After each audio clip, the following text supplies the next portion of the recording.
സ്വാഗതം. 12ാം ക്ലാസ്സിലെ അക്കൗണ്ടൻസിയിലെ not for profit organisations എന്ന പാഠഭാഗത്തിലെ ഫൈനൽ അക്കൗണ്ട്സ് ആയ income and expenditure account, balance sheet എന്നിവ തയ്യാറാക്കുന്ന ഒരു പ്രോബ്ലമാണ് ഇന്ന് നാം ഡിസ്കസ് ചെയ്യുന്നത്. നമുക്ക് ക്വസ്റ്റ്യനിലേക്ക് കടക്കാം. From the following receipts and payments account and additional information prepare income and expenditure account and balance sheet as on 31st December 2017.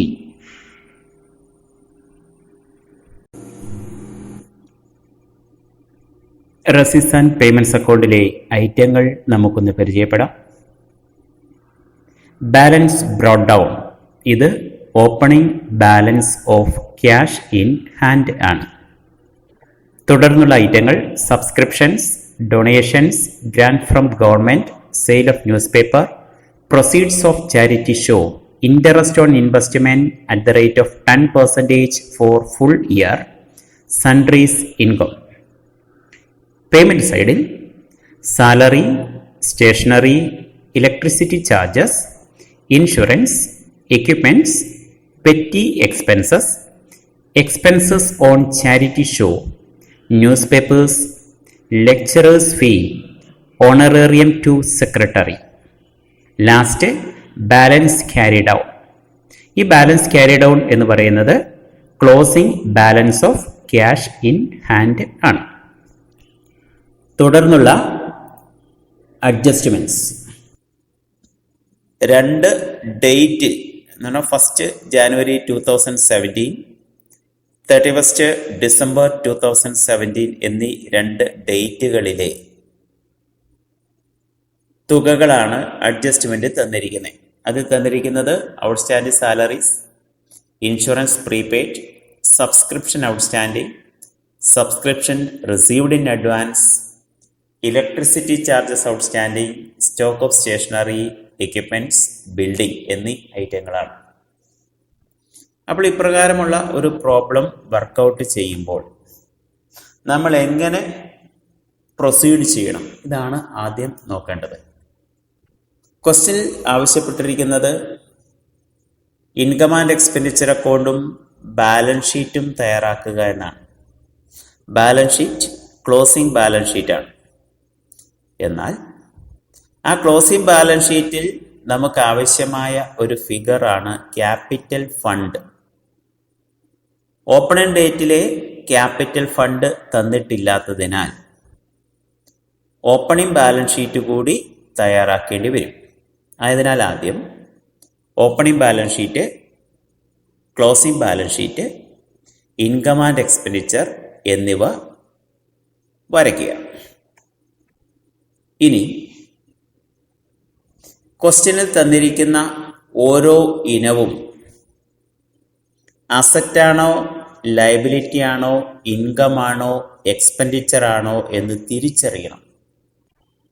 Identify whether the item is an asset or liability, whether it is an income or expenditure. ഇങ്ങനെ വേർതിരിച്ചു കഴിഞ്ഞാൽ നമുക്ക് income and expenditure അക്കൗണ്ടിലും balance ഷീറ്റിലും ഇവയെ എടുത്തെഴുതുക വളരെ എളുപ്പമാണ്. അതുപോലെ additional information അല്ലെങ്കിൽ അഡ്ജസ്റ്റ്മെന്റിൽ തന്നിരിക്കുന്ന കുറേ ഐറ്റങ്ങളുണ്ട്. ഈ ഐറ്റങ്ങൾ ഇൻകം ആൻഡ് എക്സ്പെൻഡിച്ചർ അക്കൗണ്ടും ബാലൻസ് ഷീറ്റും തയ്യാറാക്കുമ്പോൾ നമുക്ക് ആവശ്യമായി വരുന്നതാണ്. അപ്പോൾ റെസീപ്റ്റ്സ് ആൻഡ് പേയ്മെന്റ്സ് അക്കൗണ്ടിൽ തന്നിരിക്കുന്ന ഐറ്റങ്ങളിൽ ഏതിനൊക്കെയാണോ അഡ്ജസ്റ്റ്മെന്റ്സ് ഉള്ളത് ആ ഐറ്റങ്ങൾക്കെല്ലാം പ്രത്യേകം അടയാളം നൽകണം. ഇവിടെ നമുക്ക് അണ്ടർലൈൻ നൽകിക്കൊണ്ട് ആ ഐറ്റങ്ങളെ പ്രത്യേകമായി അടയാളപ്പെടുത്തുക. ഇങ്ങനെ അടയാളപ്പെടുത്തുന്നത് എന്തിനാണ് എന്ന് ചോദിച്ചാൽ, ഈ ഐറ്റങ്ങൾ നമ്മൾ എടുക്കുമ്പോൾ അഡ്ജസ്റ്റ്മെന്റ്സ് ഉണ്ട് എന്ന് ഓർമ്മ വരുന്നതിന് വേണ്ടിയാണ്. ഇനി റെസീറ്റ്സ് ആൻഡ് പേയ്മെന്റ്സ് അക്കൗണ്ടിലെ ഐറ്റങ്ങളെ capital receipt, revenue receipt, capital payment, revenue payments എന്നിങ്ങനെ അടയാളപ്പെടുത്തി വെക്കുക. ഇതിൽ റവന്യൂ റെസീറ്റ്സ് ഇവ ഇൻകമാണ്, റവന്യൂ പേയ്മെന്റ്സ് എക്സ്പെൻഡിച്ചറുമാണ്. ഇവ രണ്ടുമാണ് ഇൻകം ആൻഡ് എക്സ്പെൻഡിച്ചർ അക്കൗണ്ടിൽ എടുക്കേണ്ട ഐറ്റങ്ങൾ. അതുപോലെ ക്യാപിറ്റൽ റെസീറ്റ്സ് ബാലൻസ് ഷീറ്റിന്റെ ലയബിലിറ്റി സൈഡിലും ക്യാപിറ്റൽ പേയ്മെന്റ്സ് ബാലൻസ് ഷീറ്റിന്റെ അസറ്റ് സൈഡിലും എടുക്കുന്ന ഐറ്റങ്ങളാണ്. അപ്പോൾ അഡ്ജസ്റ്റ്മെന്റിൽ തന്നിരിക്കുന്ന വിവരങ്ങളെ, അതുപോലെ റെസീറ്റ് ആൻഡ് പേയ്മെന്റ് അക്കൗണ്ടിൽ തന്നിരിക്കുന്ന വിവരങ്ങളെ ഇൻകം ആണോ, എക്സ്പെൻസ് ആണോ, അസറ്റ് ആണോ, ലയബിലിറ്റി ആണോ എന്നൊക്കെ പ്രത്യേകമായി അടയാളപ്പെടുത്തി വെക്കുക. നമ്മുടെ റെസീറ്റ് ആൻഡ് പേയ്മെന്റ് അക്കൗണ്ടിൽ ആദ്യം ബാലൻസ് ബ്രോട്ട് ഡൗൺ എന്ന് തന്നിട്ടുണ്ട്. ഇത് ഓപ്പണിംഗ് ഡേറ്റിലെ ക്യാഷ് ഇൻ ഹാൻഡ് ആണ്. ഓപ്പണിംഗ് ഡേറ്റിലെ ക്യാഷ് ഇൻ ഹാൻഡ് അസറ്റ് ആണ്. സോ ബാലൻസ് ബ്രോട്ട് ഡൗൺ എന്നതിന് നേരെ നമ്മൾ അസറ്റ് എന്നതിൻ്റെ ഷോർട്ടായി എ എന്ന് സൂചിപ്പിക്കും. ഇനി റെസീറ്റ് സൈഡിലെ അടുത്ത ഐറ്റം സബ്സ്ക്രിപ്ഷൻസ് ആണ്. സബ്സ്ക്രിപ്ഷൻ ഇൻകം ആണ്, ആയതിനാൽ അവിടെ ഐ എന്ന ലെറ്റർ സൂചിപ്പിക്കും. ഈ സബ്സ്ക്രിപ്ഷൻ എന്ന ഐറ്റത്തിന് അഡ്ജസ്റ്റ്മെന്റ് ഉണ്ട്. ആയതിനാൽ സബ്സ്ക്രിപ്ഷൻ എന്ന ഐറ്റം എടുക്കുമ്പോൾ അഡ്ജസ്റ്റ്മെന്റ്സിന്റെ ടേബിൾ കൂടി നമ്മൾ ശ്രദ്ധിക്കേണ്ടതുണ്ട്. അതിനാൽ സബ്സ്ക്രിപ്ഷൻസ് എന്ന ഐറ്റത്തിന്റെ അടിയിൽ നാം ഒരു ലൈൻ വരച്ചിടുന്നു. Next item donations. ഡൊണേഷനും ഇൻകമാണ്. Grant from government, sale of newspaper, proceeds of charity show, interest on investment, sundries income. ഈ ഐറ്റങ്ങളൊക്കെയാണ് റെസീറ്റ് സൈഡിലുള്ളത്. ഇവയെല്ലാം ഇൻകമാണ്. ഇനി പേയ്മെന്റ് സൈഡിലേക്ക് പോയാൽ അവിടെ salary, stationery, electricity charges, insurance, petty expenses, expenses on charity show, newspaper, lecturers fee, honorarium to secretary എന്നീ ഐറ്റങ്ങളെല്ലാം revenue payment ആണ്, എക്സ്പെൻഡിച്ചർ ആണ്. അതിനെല്ലാം ഇ എന്ന് മാർക്ക് ചെയ്തു. ഇനി എക്യുപ്മെന്റ്സ് എന്ന് പറയുന്നൊരു ഐറ്റം ഉണ്ട്. അത് അസറ്റ് ആണ്. അതിന് എ എന്ന ലെറ്റർ മാർക്ക് ചെയ്യുക. Last balance C bar D closing balance ആണ്. Closing balance of cash in hand ഇത് അസറ്റ് ആണ്. അവിടെ അഡ്ജസ്റ്റ്മെന്റ്സ് ഉള്ള salary, stationery, electricity charge, insurance, equipments എന്നീ ഐറ്റങ്ങളും അണ്ടർലൈൻ ചെയ്ത് ഇടുന്നു. അഡ്ജസ്റ്റ്മെന്റ്സിൽ തന്നിരിക്കുന്ന ഐറ്റങ്ങൾ നോക്കുക. Outstanding salaries. സാലറീസ് എന്നത് റവന്യൂ പേയ്മെന്റ് ആണ്, ഒരു എക്സ്പെൻസ് ആണ്. ഒരു എക്സ്പെൻസ് ഔട്ട്സ്റ്റാൻഡിംഗ് എന്ന് പറഞ്ഞാൽ അത് സ്ഥാപനത്തിന്റെ ലയബിലിറ്റി ആണോ, അസറ്റ് ആണോ? യെസ്, ഔട്ട്സ്റ്റാൻഡിംഗ് സാലറീസ് ലയബിലിറ്റി ആണ്. Then insurance prepaid. Insurance premium സ്ഥാപനത്തെ സംബന്ധിച്ച് ഒരു എക്സ്പെൻസ് ആണ്. പ്രീപെയ്ഡ് ഇൻഷുറൻസ് സ്ഥാപനത്തിന്റെ അസറ്റ് ആണ്. Subscription outstanding. Subscription is an income. Income outstanding or income accrued, is it an asset or liability? Yes, outstanding subscription is an asset. The next item, subscription received in advance. Subscription is an income. Income received in advance or unearned income. So, subscription received in advance is a liability. Then, electricity charges outstanding. An expense outstanding, Thus, it is a liability. Then stock of stationery. Stationery consumed is an expense, but stock of stationery is an asset. Then equipments, asset, buildings, asset.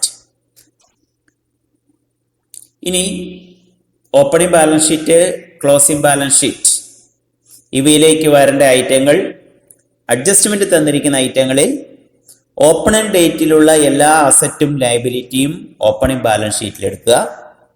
അതുപോലെ closing date 31 December 2017 എന്ന ഡേറ്റിലെ എല്ലാ assets and liabilities അവ closing balance ഷീറ്റിലാണ് എടുക്കേണ്ടത്. ഈ സമയത്ത് തന്നെ ഓർമ്മിക്കേണ്ടത് receipt and payment അക്കൗണ്ടിന്റെ opening balance opening cash in hand ആണ്. അത് ഓപ്പണിംഗ് ബാലൻസ് ഷീറ്റിൽ അസറ്റ് സൈഡിലും, ക്ലോസിംഗ് ബാലൻസ് അത് ക്ലോസിംഗ് ക്യാഷ് ഇൻ ഹാൻഡ് ആയതിനാൽ ക്ലോസിംഗ് ബാലൻസ് ഷീറ്റിന്റെ അസറ്റ് സൈഡിലുമാണ് എടുക്കുന്നത്. ഇനി റെസീറ്റ്സ് ആൻഡ് പേയ്മെന്റ്സ് അക്കൗണ്ടിൽ ഇൻട്രസ്റ്റ് ഓൺ ഇൻവെസ്റ്റ്മെന്റ് 7,000 rupees തന്നിരിക്കുന്നു. ഇത് ഈ വർഷം ഇൻവെസ്റ്റ്മെന്റ് വാങ്ങിയതായി പേയ്മെന്റ് സൈഡിൽ സൂചനയൊന്നുമില്ല. അതിന്റെ അർത്ഥം 1/1/2017 ഇൻവെസ്റ്റ്മെന്റ്സ് ഉണ്ടായിരുന്നു. ഒരു വർഷത്തെ ഇൻട്രസ്റ്റ് 7,000 രൂപ എന്നാണ് തന്നിരിക്കുന്നത്. 10% റേറ്റ് ഓഫ് ഇൻട്രസ്റ്റ്. അപ്പോൾ 7,000 രൂപ ഇൻട്രസ്റ്റ് കിട്ടുവാൻ എത്ര രൂപ നമ്മൾ ഇൻവെസ്റ്റ്മെന്റ് നടത്തിയിരുന്നു എന്നത് കണ്ടെത്തുന്നു. 7,000 into 100 divided by 10, that is 70,000. 100 divided by 10 എന്ന് പറയുന്നത് റേറ്റ് ഓഫ് ഇൻട്രസ്റ്റിന്റെ റെസിപ്രോക്കലാണ്. 10% റേറ്റ് ഓഫ് ഇൻട്രസ്റ്റ്. ആ 10% റെസിപ്രോക്കൽ എന്ന് പറയുന്നത് 100 divided by 10.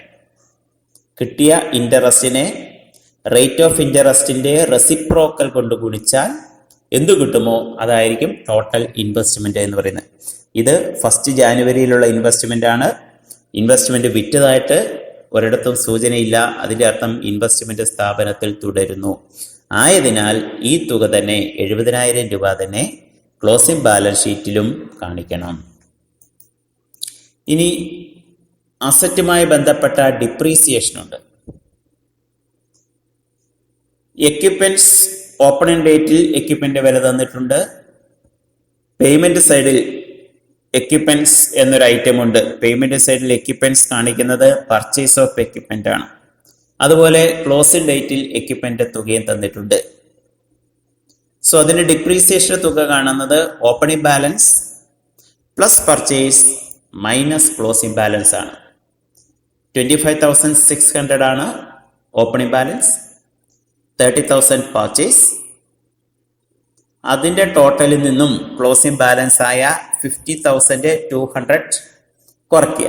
അപ്പോൾ കിട്ടുന്ന 5,400 രൂപയായിരിക്കും ഡിപ്രീസിയേഷൻ ഓൺ എക്യുപ്മെന്റ്സ്.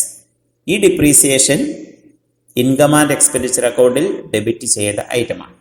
അതുപോലെ ബിൽഡിങ്ങിന്റെയും ഡിപ്രീസിയേഷൻ കാണണം. ബിൽഡിംഗ് ഓപ്പണിംഗ് ഡേറ്റിലുള്ള വാല്യൂ തന്നിട്ടുണ്ട്, ക്ലോസിംഗ് ഡേറ്റിലുള്ള വാല്യൂ തന്നിട്ടുണ്ട്. ഡിപ്രീസിയേഷൻ കാണണമെന്ന് അഡ്ജസ്റ്റ്മെന്റിൽ സ്പെസിഫിക് ആയിട്ട് സൂചനയൊന്നുമില്ല. പക്ഷേ ഓപ്പണിംഗ് വാല്യൂവും ക്ലോസിംഗ് വാല്യൂവും തന്നിട്ടുണ്ടെങ്കിൽ അതിന്റെ അർത്ഥം ഈ അസറ്റിന്റെ വിലയിൽ വ്യത്യാസം വന്നിട്ടുണ്ട്. ആ വ്യത്യാസം ഡിപ്രീസിയേഷൻ ആയിട്ട് പരിഗണിക്കണം. സോ 1,20,000 നിന്നും 1,14,000 രൂപ കുറയ്ക്കുക. സോ 6,000 രൂപ കിട്ടും. ഈ 6,000 രൂപയാണ് ഡിപ്രീസിയേഷൻ ഓൺ ബിൽഡിങ്സ്. ഈ ഡിപ്രീസിയേഷൻ ഇൻകം ആൻഡ് എക്സ്പെൻഡിച്ചർ അക്കൗണ്ടിൽ ഡെബിറ്റ് ചെയ്യുക. ഇനി ഇൻകം ആൻഡ് എക്സ്പെൻഡിച്ചർ അക്കൗണ്ട് തയ്യാറാക്കുന്നത് എങ്ങനെയെന്ന് വിശദമായിട്ട് നോക്കാം.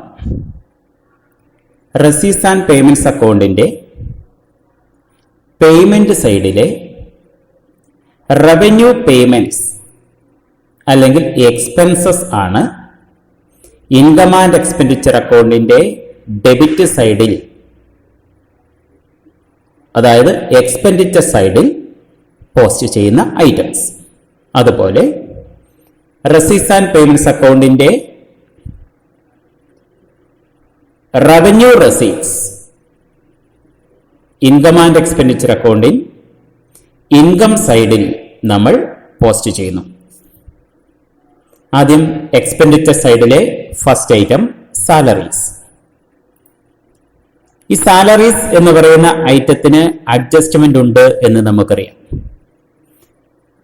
സാലറിയോടൊപ്പം outstanding salaries at the end of the year 31st December 2017 1800 രൂപയുണ്ട്. ഈ തുക ആഡ് ചെയ്യണം. ഇയർ എൻഡിലുള്ള ഔട്ട്സ്റ്റാൻഡിംഗ് സാലറീസ് ഈ വർഷത്തെ എക്സ്പെൻസ് ആണ്. ആയതിനാൽ ഈ വർഷം നമ്മൾ ആകെ അടച്ച സാലറീസ് 12,500 രൂപയോടൊപ്പം ഔട്ട്സ്റ്റാൻഡിംഗ് സാലറീസ് 1,800 രൂപ ആഡ് ചെയ്യണം. ഇതിൽ നിന്നും ഓപ്പണിംഗ് ഡേറ്റിലെ ഔട്ട്സ്റ്റാൻഡിംഗ് സാലറീസ് ലെസ് ചെയ്യണം.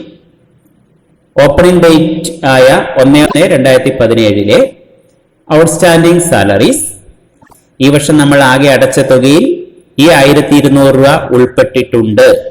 ആയതിനാൽ മുൻ വർഷത്തെ ഔട്ട്സ്റ്റാൻഡിംഗ് സാലറീസ് 1,200 രൂപ ലെസ് ചെയ്യുക.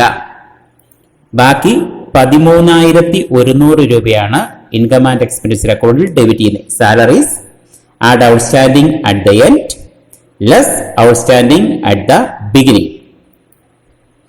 Next item stationery consumed. Stationery consumed കാണുന്നത് open stock of stationery add purchase of stationery less closing stock of stationery. ഒരു വർഷം നമ്മൾ എത്ര രൂപയുടെ സ്റ്റേഷനറി ഉപയോഗിച്ചു എന്ന് കാണുന്നത് ഇപ്രകാരമാണ്. ഓപ്പണിംഗ് ഡേറ്റിലുണ്ടായിരുന്ന സ്റ്റേഷനറിയുടെ സ്റ്റോക്കിനോടൊപ്പം ഈ വർഷം നമ്മൾ പർച്ചേസ് ചെയ്ത സ്റ്റേഷനറിയുടെ തുക ആഡ് ചെയ്യുക. ഈ പർച്ചേസ് ചെയ്ത തുക കാണിക്കുന്നത് പേയ്മെന്റ് സൈഡിലാണ്. പേയ്മെന്റ് സൈഡിൽ സ്റ്റേഷനറീസ് എന്ന് പറയുന്നതാണ് സ്റ്റേഷനറി പർച്ചേസ്ഡ്. ഇതിൽ നിന്നും ക്ലോസ് സ്റ്റോക്ക് ഓഫ് സ്റ്റേഷനറി കുറയ്ക്കുക. Next item electricity charges. ഇതിനും അഡ്ജസ്റ്റ്മെന്റ് ഉണ്ട്. Outstanding electricity charges 31st December 1,250 രൂപ കൊടുക്കാൻ ബാക്കിയുണ്ട്. അത് ഈ വർഷത്തെ എക്സ്പെൻസ് ആണ്. ആയതിനാൽ ഔട്ട്സ്റ്റാൻഡിംഗ് ഇലക്ട്രിസിറ്റി ചാർജസ് ആഡ് ചെയ്യുക. ഇനി ഇൻകം സൈഡിൽ first item subscription. Receipt and payment അക്കൗണ്ടിൽ സബ്സ്ക്രിപ്ഷൻ എന്ന് തന്നിരിക്കുന്നത് 81,750 രൂപയാണ്. സബ്സ്ക്രിപ്ഷനുമായി ബന്ധപ്പെട്ട് 4 അഡ്ജസ്റ്റ്മെന്റുകൾ ഈ ക്വസ്റ്റിനകത്തുണ്ട്. അതിൽ ആദ്യം outstanding subscription at the end of the year 2,500 രൂപയുണ്ട്. വർഷാവസാനം ഔട്ട്സ്റ്റാൻഡിംഗ് സബ്സ്ക്രിപ്ഷൻ അല്ലെങ്കിൽ സബ്സ്ക്രിപ്ഷൻ അക്രൂഡ് എന്ന് പറയുന്നത് ഈ വർഷം ഇനിയും കിട്ടുവാൻ ബാക്കിയുള്ള സബ്സ്ക്രിപ്ഷനാണ്. അത് ഈ വർഷത്തെ ഇൻകമാണ്. ആയതിനാൽ ഈ തുക ആഡ് ചെയ്യണം. വീണ്ടും subscription received in advance at the beginning of the year 1/1/2017 മുൻപേർ കിട്ടിയ സബ്സ്ക്രിപ്ഷൻ 1,750 രൂപയാണ്. ഈ തുക കഴിഞ്ഞ വർഷം തന്നെ നമുക്ക് ലഭിച്ചതാണ്. പക്ഷെ അത് ഈ വർഷത്തെ ഇൻകമാണ്. ആയതിനാൽ ഈ തുക നമ്മൾ സബ്സ്ക്രിപ്ഷനോടൊപ്പം ആഡ് ചെയ്യുക. ഇതിൽ നിന്നും ഈ വർഷം സബ്സ്ക്രിപ്ഷൻ റിസീവ്ഡ് ഇൻ അഡ്വാൻസ് ഉണ്ട്. Subscription received in advance at the end of the year 31st December 2017 received in advance ആയ 1,000 രൂപ ലെസ് ചെയ്യുക. ഇപ്പോൾ 85,000 രൂപയായി. ഇതിൽ നിന്നും മുൻ വർഷത്തെ ഔട്ട്സ്റ്റാൻഡിംഗ് സബ്സ്ക്രിപ്ഷൻ ഉണ്ട് 3,750 രൂപ. 1/1/2017 ഔട്ട്സ്റ്റാൻഡിംഗ് സബ്സ്ക്രിപ്ഷൻ ആണ്. കഴിഞ്ഞ വർഷം കിട്ടാൻ ബാക്കിയുണ്ടായിരുന്ന തുകയാണ്.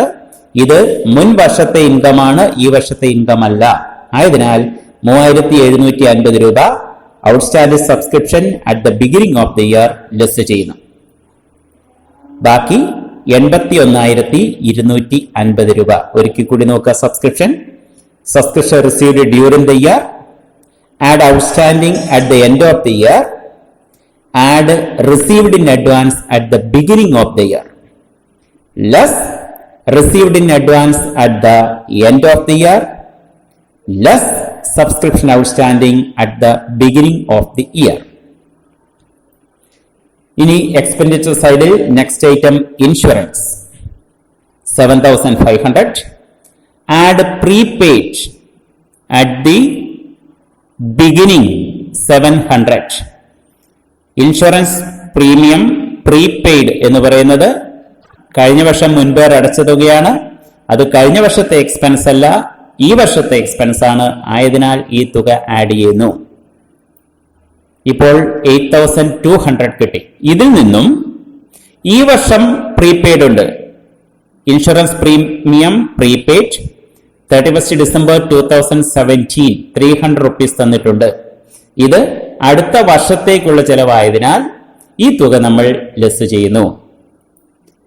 Balance 7,900. Then petty expenses adjustment ഇല്ല, നേരിട്ട് എഴുതാം 500 rupees. Expenses on charity show 12,900. ന്യൂസ്പേപ്പേഴ്സ് 1,000. lecturers fee 16,500. honorarium to secretary 12,000. depreciation on equipments 5,400. depreciation on buildings 6,000. Depreciation നമ്മൾ കാൽക്കുലേറ്റ് ചെയ്തത് ഈ അസറ്റിന്റെ ഓപ്പണിംഗ് ഡേറ്റിലുള്ള വിലയും ക്ലോസിംഗ് ഡേറ്റിലുള്ള വിലയും തന്നിട്ടുണ്ടായിരുന്നു. ഈ വിലകൾ തമ്മിൽ വ്യത്യാസമുണ്ട്. അസറ്റ് വിറ്റതായിട്ട് സൂചനയൊന്നുമില്ല. ആയതിനാൽ ഈ വിലയിൽ വന്ന വ്യത്യാസം, വിലയിൽ വന്ന കുറവ് ഡിപ്രീസിയേഷനായിട്ട് നമ്മൾ പരിഗണിച്ചു. ഇനി ഇൻകം സൈഡിൽ donations 3,000. grants from government 15,000. sale of newspapers 300. proceeds of charity show 16,500. interest on investments 7,000. sundries income 400. ഇപ്പോൾ ഇൻകം ആൻഡ് എക്സ്പെൻഡിച്ചർ അക്കൗണ്ടിലുള്ള എല്ലാ ഐറ്റങ്ങളും എൻ്റർ ചെയ്തു കഴിഞ്ഞു. ഇനി രണ്ട് സൈഡുകൾ തമ്മിലുള്ള വ്യത്യാസമാണ് കാണേണ്ടത്.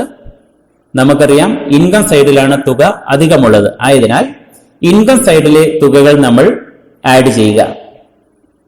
അത് 1,23,450 രൂപ എന്ന് കിട്ടി. ഇതേ തുക നാം എക്സ്പെൻഡിച്ചർ സൈഡിൽ ടോട്ടൽ എമൗണ്ട് ആയിട്ട് കാണിക്കുക. 1,23,450 രൂപ. Excess of income over expenditure, അതിനാണ് നമ്മൾ സർപ്ലസ് എന്ന് പറയുന്നത്. എക്സ്പെൻഡിച്ചർ സൈഡിൽ ഉള്ളതിനേക്കാൾ അധികം തുക ഇൻകം സൈഡിലുണ്ട്. അങ്ങനെ അധികമുള്ള തുകയാണ് സർപ്ലസ് എന്ന് വിളിക്കുന്നത്. അപ്പൊ രണ്ട് സൈഡുകൾ തമ്മിലുള്ള വ്യത്യാസം 34,100 രൂപ സർപ്ലസ് എന്ന് കിട്ടി. ഈ തുക നമ്മൾ ബാലൻസ് ഷീറ്റിൽ ക്യാപിറ്റൽ ഫണ്ടിനോട് ഒപ്പം ആഡ് ചെയ്യുന്ന ഐറ്റമാണ്.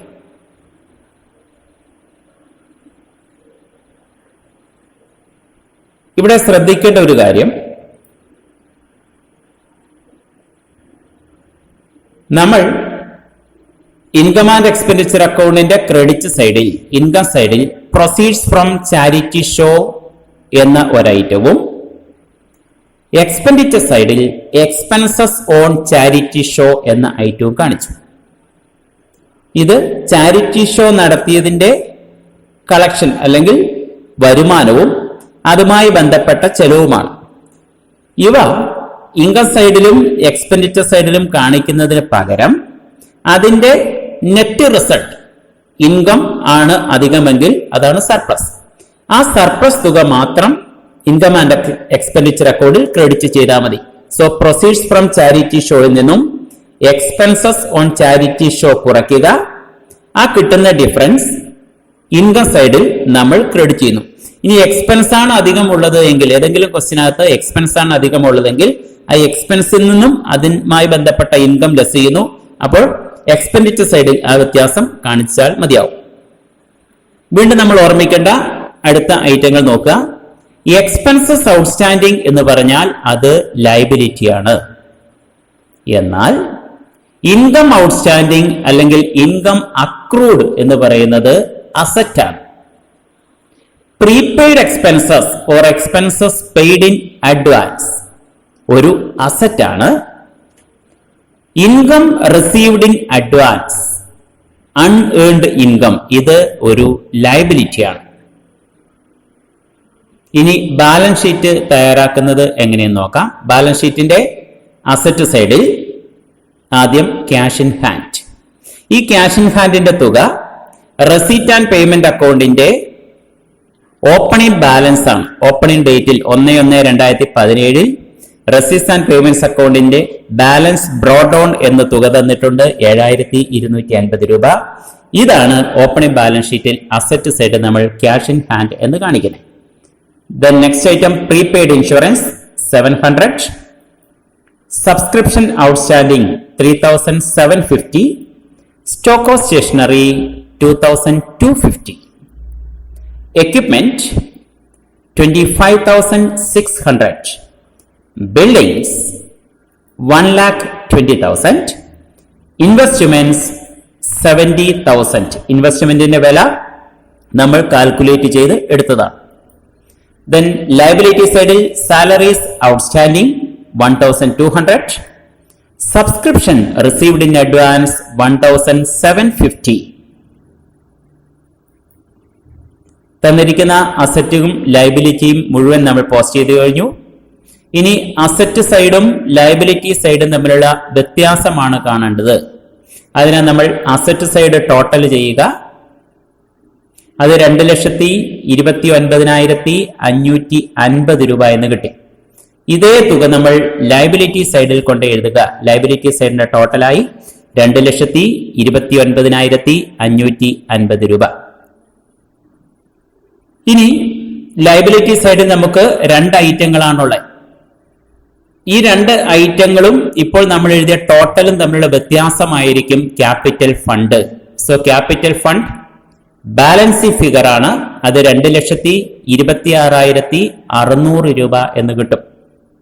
ഓപ്പണിംഗ് ബാലൻസ് ഷീറ്റ് നമ്മൾ തയ്യാറാക്കിയത് capital fund at the beginning കണ്ടെത്തുന്നതിന് വേണ്ടിയാണ്.